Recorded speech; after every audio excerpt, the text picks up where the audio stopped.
Hi, welcome back. Day 12 of your 21-day meditation challenge. Today's meditation is contemplating the detriments of self-grasping. Another word for self-grasping is Atma-graha. Atma means self, graha means grasping. As we look back on the last few footsteps of our journey, as we turn the corner towards compassion and away from renunciation or after renunciation, we've been working up to this point at tendering the heart, softening the heart, noticing the subtleties of how we react to others, to loved ones, to strangers, to those that we dislike. We've noticed how we have started to recognize the kindness or the energetic exchange that all beings create. And we've cultivated a desire to give back. In our last meditation, we've worked out a way of equalizing self and other, or at least a small amount of awareness of our own vacillation. And today we take a turn towards Shantideva's teachings. Here we start to stitch together not only the tenderness of the heart, but the wisdom of the mind. We stitch together view as well as heart. So with that prelude, find your comfortable position and get any props that you might need. Make sure that you're in a place in which you're safe, and if you fall asleep, that you'll be supported. And when you're ready, start to close the eyes down, either completely or leaving them open ajar to let some light in. And then start to take a couple of breaths in through the nose. Inhaling deeply through the nose, expanding the lungs and the belly, and as you exhale, release through the mouth. Allow yourself a few rounds of breath like this, inhaling deeply into the nose, dislodging and shifting any stagnant energy you find in the sternum, and then as you exhale, releasing that, softening with the breath as you let go. Taking a couple of more breaths like this, really deeply inhaling through the nose. Exhaling through the mouth. And then when you're ready, allow the lips to close. Start to feel the touch of the top lip over the bottom. Take the breath solely through the nostrils. And come home. Allow the mind to turn inwards. And to let go of the outside world yet again.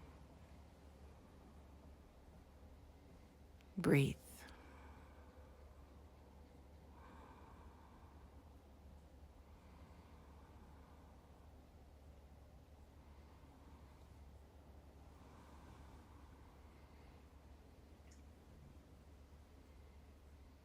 As we turn inwards to this place of mystery, an infinite place beneath the skin and the cells, the bones and the muscle towards the soul, we start to become aware of the physical body. We allow for the heaviness of the limbs, the touch of the ground, and the embrace of this earth. Breathe as the muscles start to relax, to melt away, to soften. As you next inhale, allow the breath to lengthen the spine. Allow the chin to tuck down and back slightly, opening the back of the neck. and allow the tongue to come to the roof of the mouth just behind the teeth. With this small shift in posture, you can feel the breath move more effortlessly, more deeply into the belly. Breathe.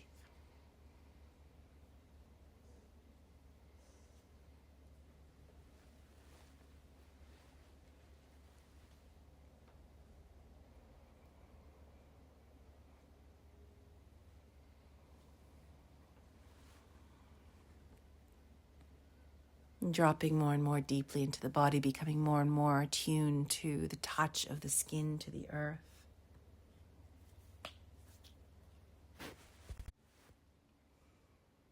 As you feel the firmness of the earth touch your skin, allow the mind to wander towards that place of safe direction. Allow the body to feel the somatic experience of being held and safe. Allow the mind to drop into the knowing of its own power, its own strength. To know that we can lean on methodologies that are reliable and that we are not in this alone. Breathe.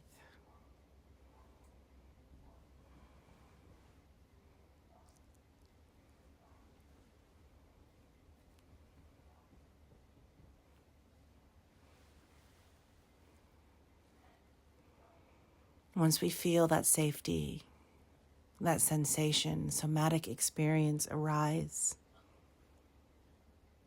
once we can touch that real estate of knowingness within us, we can apply our altruistic intention.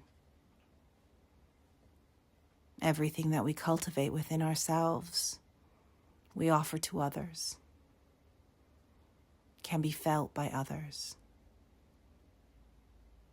can be known and modeled from us to others. And in this way, we do not practice just for ourselves, but for the benefit of all, for the ones that we love, for the ones that we don't know, and even indirectly to the ones we dislike. Breathe.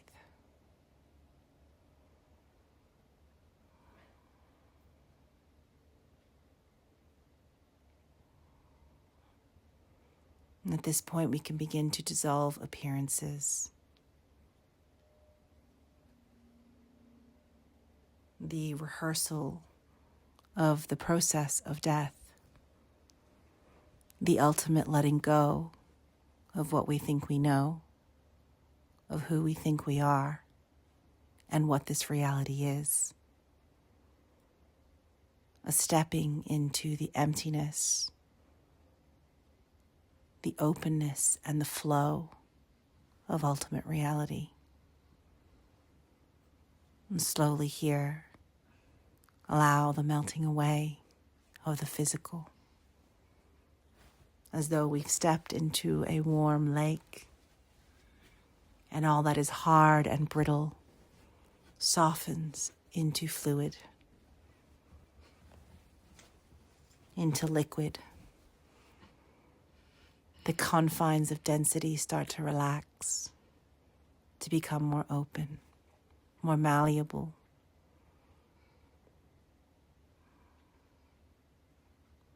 And from here, there is that warmth, the inner spark.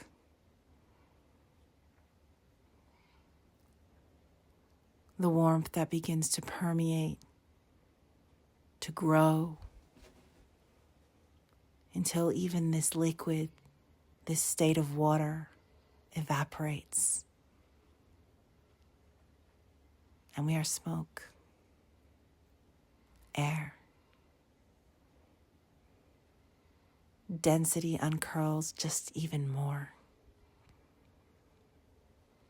We are a part of the movement, blown in the winds, dancing in the sky. Breathe.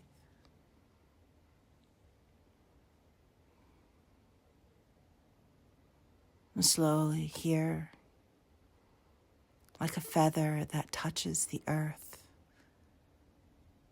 there is the moment where we can soften into the stillness that is beneath the movement, that is behind the movement, beyond the movement. And that moment, so sweet, when we touch the stillness, when we are the stillness, we feel peace. We feel the white light start to flow through the mind's eye, clear and light like nectar from the moon, a balm to our troubled thoughts, a balm of light to all that ruminates, squeezes, pulls, and pushes the energetic imprints of our own minds, the vrittis, the samskaras. And in this immersion of white nectar light, the ripples begin to smooth. Let go. Just for now. Let go.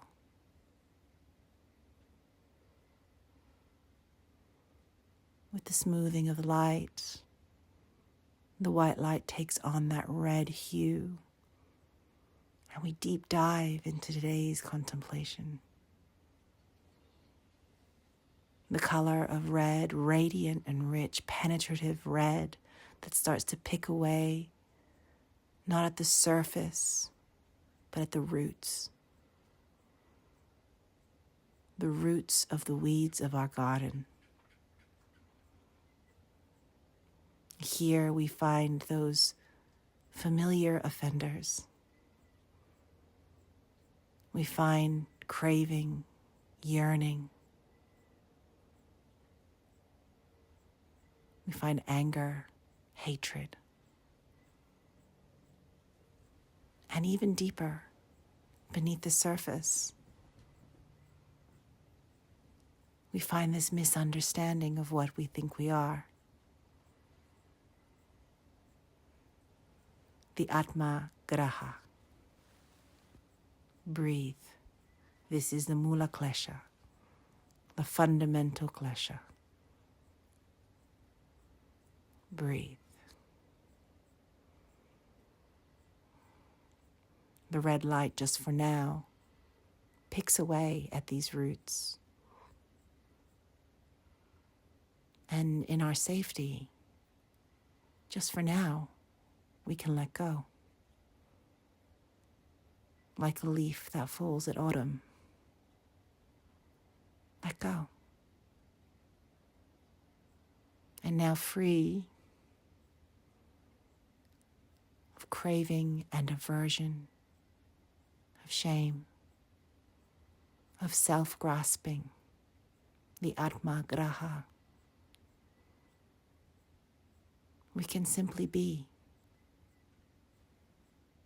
We can be in the flow of freedom. The red light mutes into darkness and we step into space, into a reality that is empty of inherent or substantive existence, of permanence, but full of infinite potential. Breathe. Taking our place here with awareness in the free flow of reality. Wow. Breathe.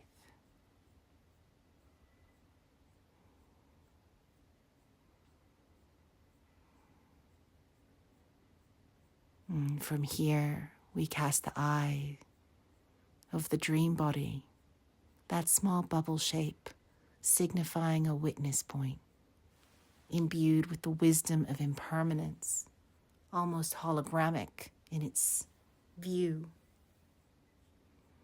We look out at that black, dark canvas of sky, and with the abundance of color of the mind of our own creation, we create for ourselves that sanctuary.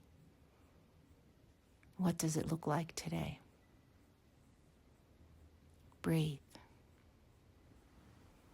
Create for yourself a space that is safe, abundant with life, rich. And take in the details of this place. Look up, look down, around. Feel the textures as you move through, as you hear the sounds and smell the smells. Be there. Be in this sanctuary of healing, in the university of liberation. Breathe.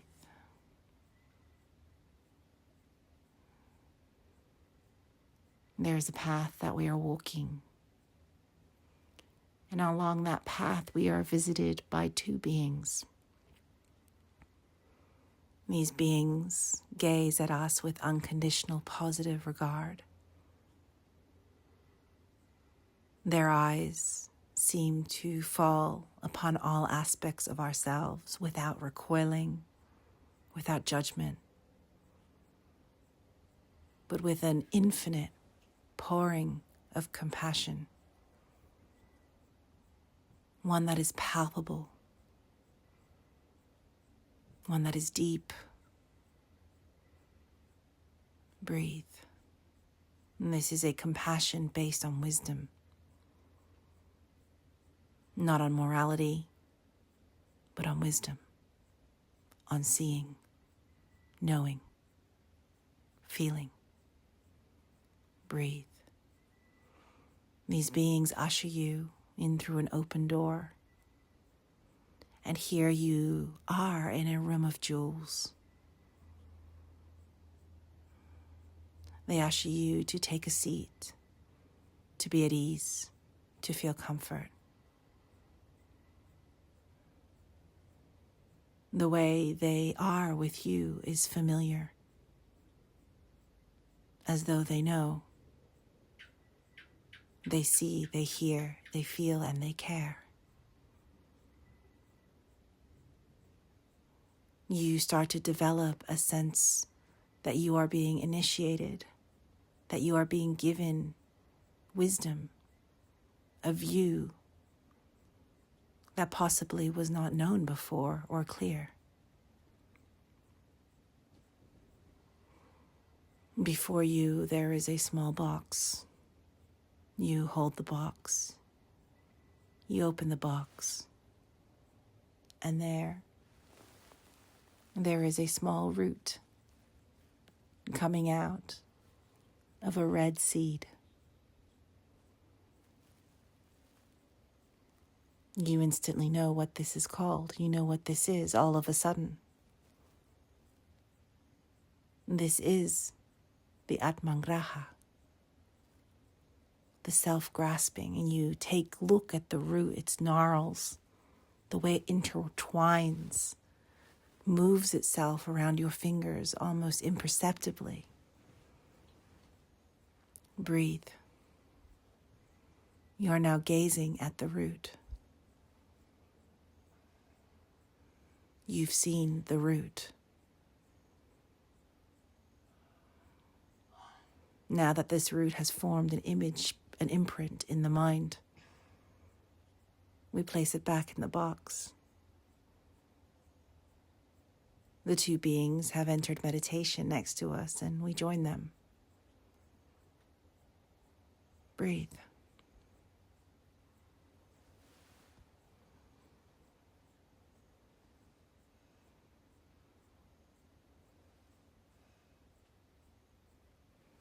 What is the lesson of the Atma-graha?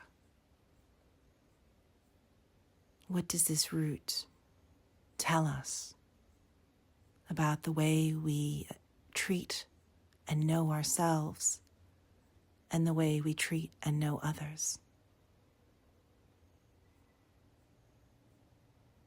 We take ourselves to be more real more substantial than we actually are, to be independent, sovereign, existentially permanent beings.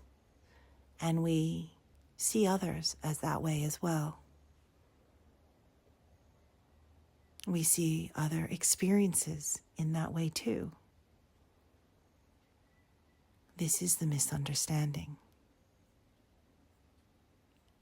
It's from this basis where we presume permanence that we grasp, cling, and yearn.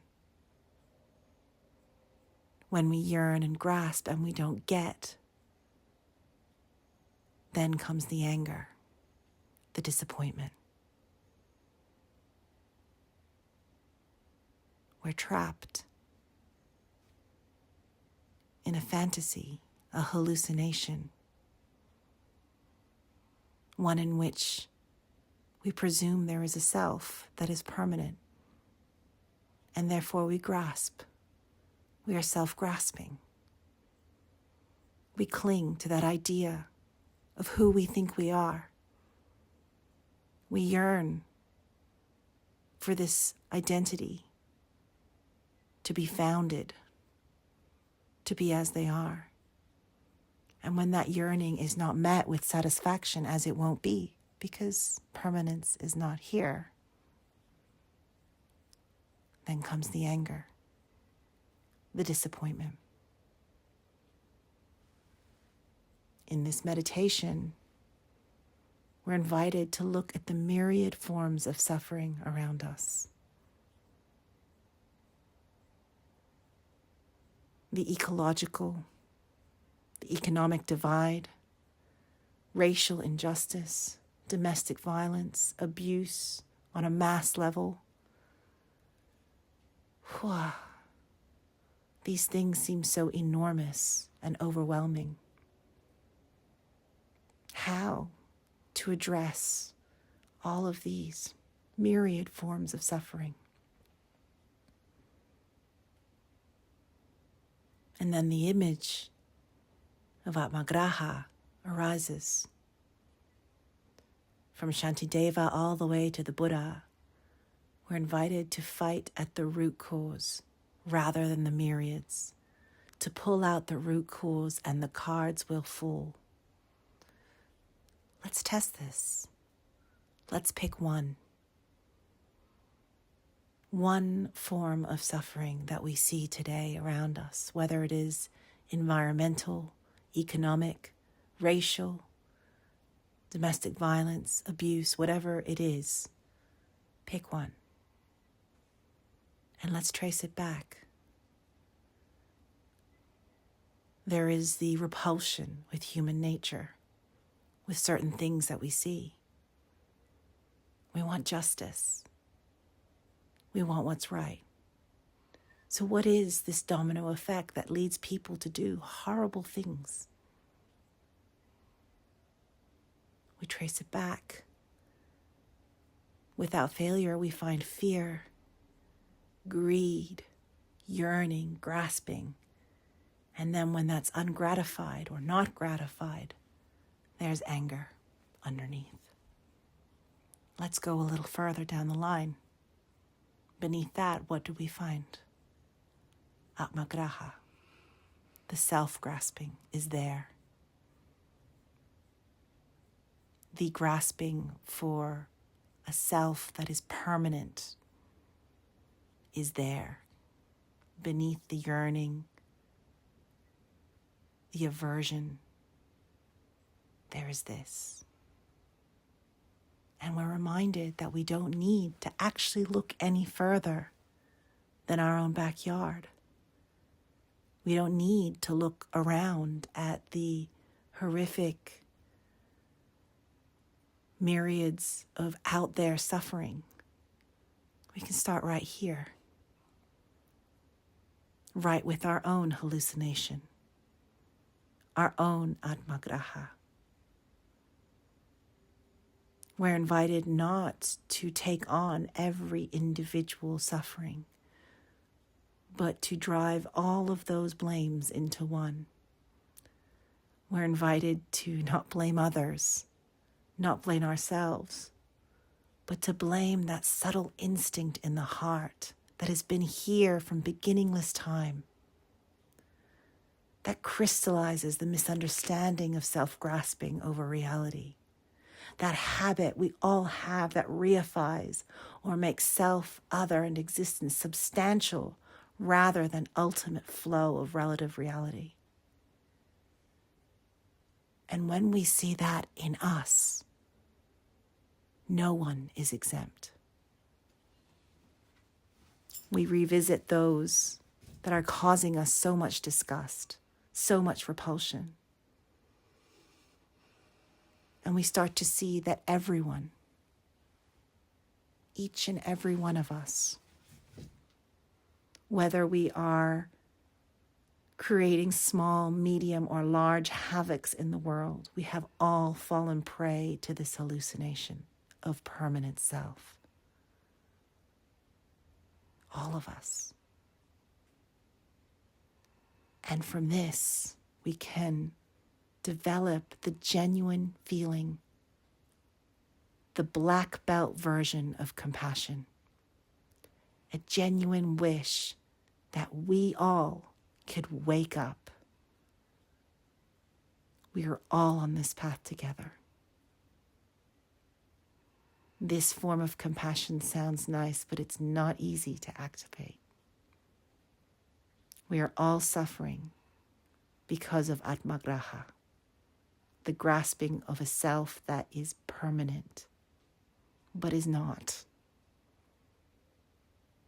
Compassion is not about excuses or excusing others or ourselves or accountability, but it's about perspective. When we feel powerless of what we can do, why does this happen? We go to Atma-graha, to understanding our own self-grasping. Breathe. And from here, there is a different part, a different type of love and compassion. When we can develop that compassion for ourselves, we too have fallen prey to the root cause of suffering, just like everyone else. We can extend compassion, not excuses, not lack of accountability, but compassion to others. The heartfelt determination to expunge the root of our own and other suffering. Breathe.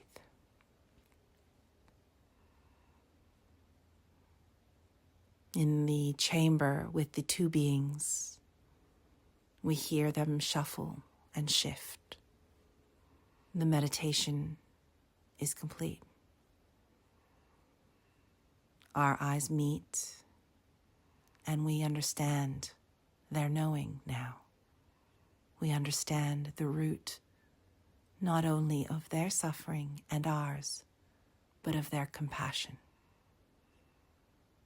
Breathe. And slowly we are led back out of the room, back down the pathway. There is gratitude here, solidarity, and compassion.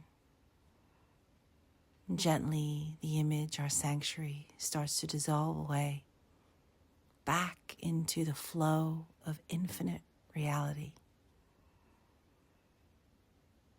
Gently, we arrive back into this physical body, back into this moment, back to the touch of this earth that is beneath us, the ground that holds us in this life, this precious human life, the breath that is within us. And gently move your fingers and your toes. Pushing the feet down into the earth, slowly start to bring the hands together in Anjali Mudra and feel the palms touch skin to skin. Feel the rise and the fall of the chest with your breath, this life, this precious human life. And today we seal our practice by dedicating any merit, any peace, any compassion that we may have accrued to all beings. May we all be free from suffering. Namaste. Allow some time to reintegrate, to blink the eyes open, to let the external light merge with the inner. Until tomorrow, goodbye.